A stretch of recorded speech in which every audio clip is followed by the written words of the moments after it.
Magandang hapon sa inyo mga kailaw. Na ito ako sa amin, hindi ako makaalis. Nagkasakit tayo mga kailaw. Gawa nung wari ko sobrang ulan. Isang linggo ko halos na pasensya na kayo kung hindi ako nakakapag-vlog.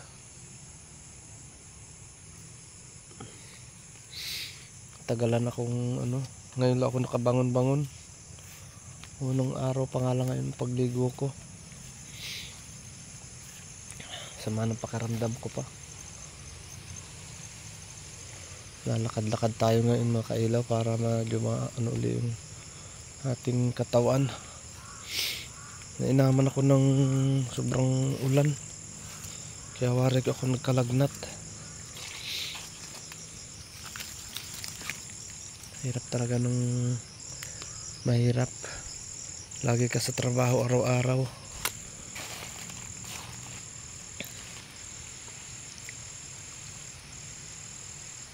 Kaya nangyayari ang ganito. Hindi nakapag-aral ay. Kung ako'y nakapag-aral lang nakatapos ako, hindi sana ganar ang buhay ko. Kaya lang wala din yung mga magulang ko ay. Kaya hindi nila natustusan yung aking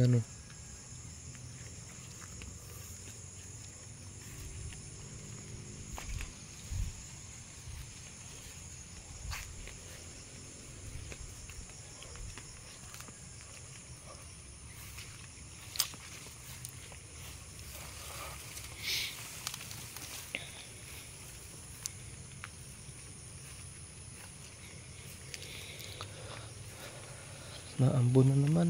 Wala rin tigil pa rin ang ulan dito. Matagal tayong hindi nakapag-uli-uli. Pati mga kailaw yung aking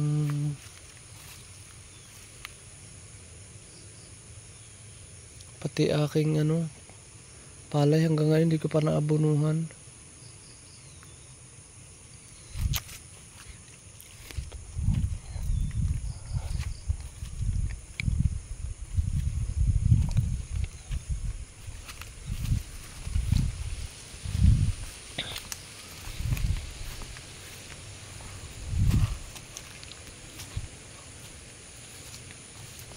Ba ano kaya nangyayari din sa aking mga luya? Ba't parang hawan? Ito lang ang problema sa isang taniman. Pag nagkaroon ng ganitong ulanan ng sakit, ang luya ko mga kailaw ay ayan, nabubulok ang mga dahon, tumidilaw.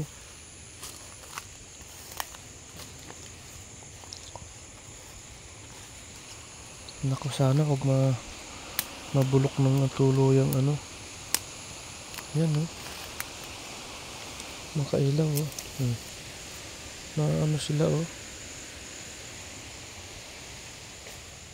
nalulugpo.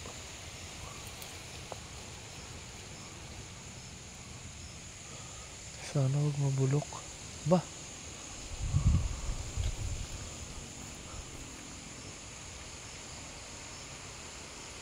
Sinong bumunot kaya dito? May bumunot ng luya rito. Ito binunutan si mama ba? Sana huwag namang manakaw.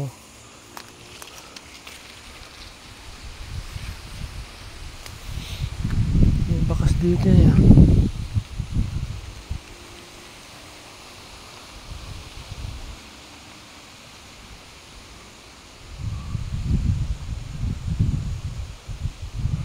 Baka naman yung silot siya kumuha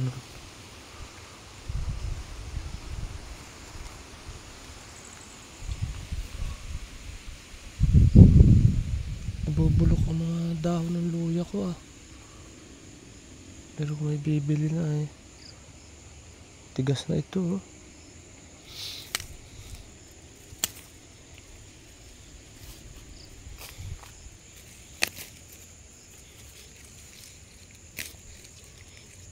Mura pa ang luya ngayon.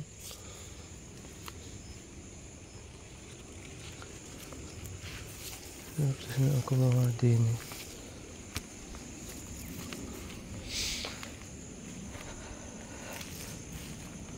Magandang ano na rin kahit ano ay nakabulaklak na. Yung mga kailaw ang tsura ng bulaklak ng luya. Oh. Ayan. Pagka ganyan bumalaklak ang luya, nabulaklak yun ay maano. Yung isa kong nandun kung nagkakasakit oh. Hindi ko na mga kailaw ginamasan. Gawa na sila malapit naman ang harvestin. Pag nagka-presyo na yan, saka ko haharbisin yan. Medyo mura ngayon, parang pakyawan lang ngayon, 40 lang.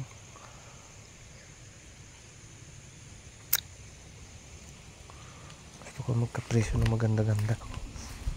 Mga 70, 80 eh. Pwede na.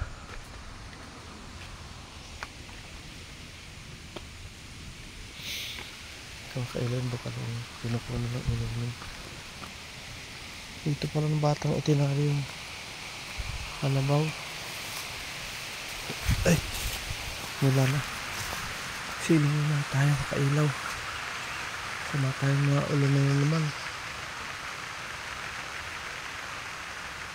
Liligyo ko pala ngayon sa ano.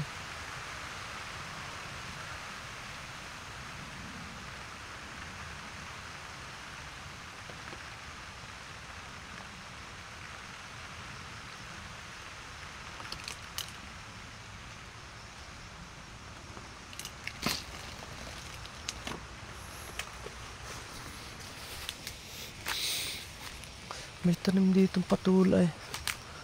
Hindi ko alam kung ibang klase naman na rin mga patulang area. May bunga sana oh. Hindi lang ito makahaba oh. Aba. Yan pa oh.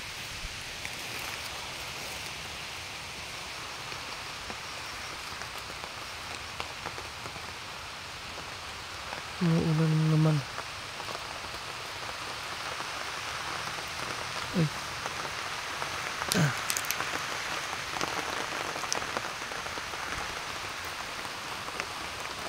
Sinang tayo dito kailaw.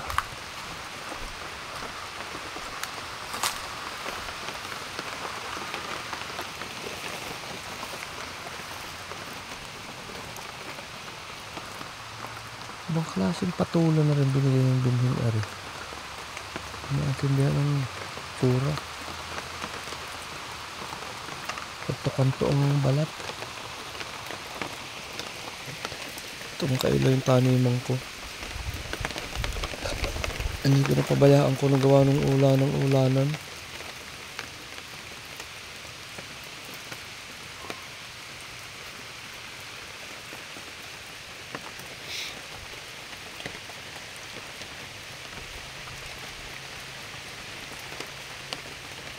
Tatabas ko rin saging na rin. Tama nung makailaw ang bunga oh.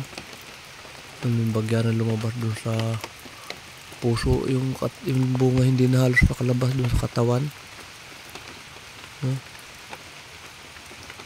Ano kung nangyari dyan yun oh. Sakit yata ang aking nasaging yung ganyan. Nagbunga nga siya pero bagya halos di walang tangkay oh yun oh. At yung ganun. Ito mga saging ko ito mga kailaw. Tanim ko ito. Saka ito mga nyug na yan oh. Malalaki na. Pating na panahon na ano hindi. Maniniyog ko na rin yan. Malalaki ng katawan oh. Kung nagkakailang puno rin na rin.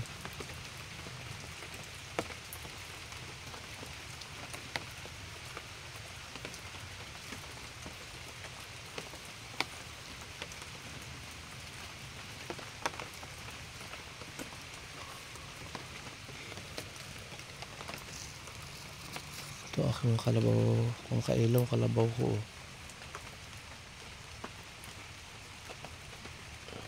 Hindi pa nga umaanak. Buntis yan, hindi ko nga ano kung ba't makakulang pa naman sa ano buwan. Hindi ko natandaan ng ano yun ay bilang ng aking pasumpitan na yun, pero laki ng tiyan no. Baka yan ay malapit na rin.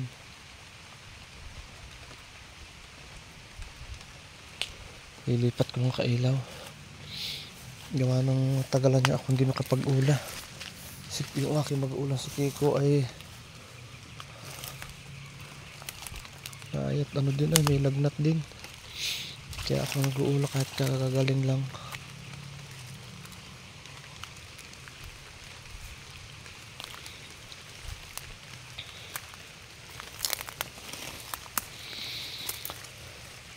Hirap talaga ng buhay, mahirap mga kailaw. Talagang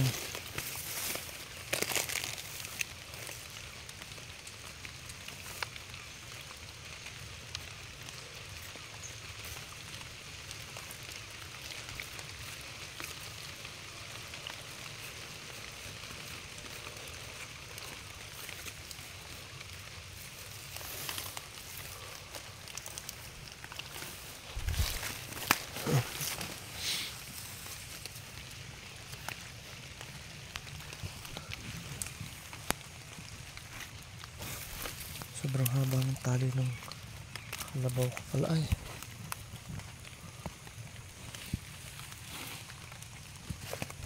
Tayo mga kailaw kasama. Kaya pasensya na kayo kung medyo maano ang video.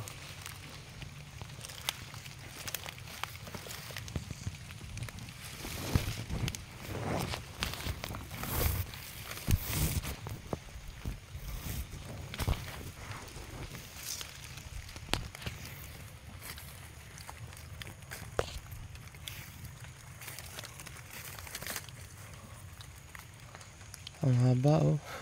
Isipin mo layo ng kalabaw, tapos ang haba pa na rin ang lubi dito oh.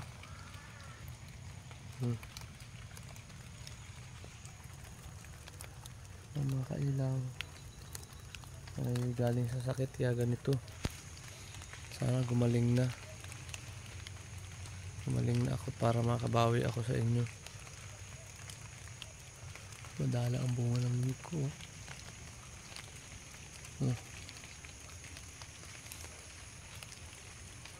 Pag niniyog namin eh medyo maunti lalo oh.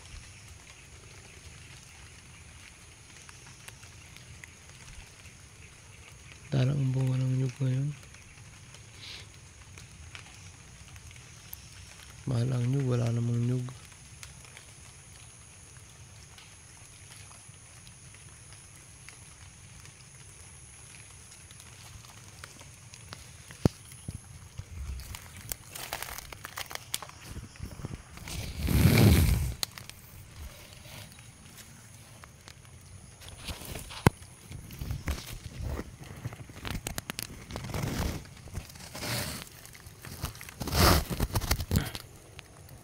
Baka bukas mga kailaw makapag-visit ka na maganda-ganda. Mabawi-bawi tayo.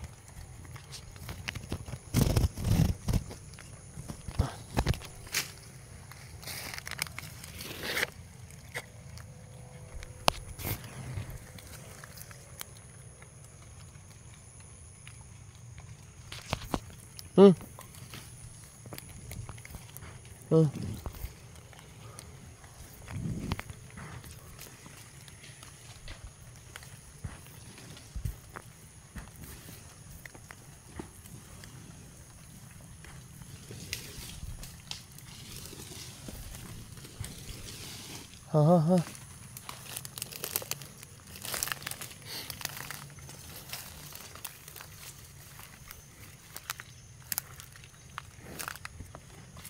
Sumabit ay. Pati gulay oh. Kabali-bali ang katawan.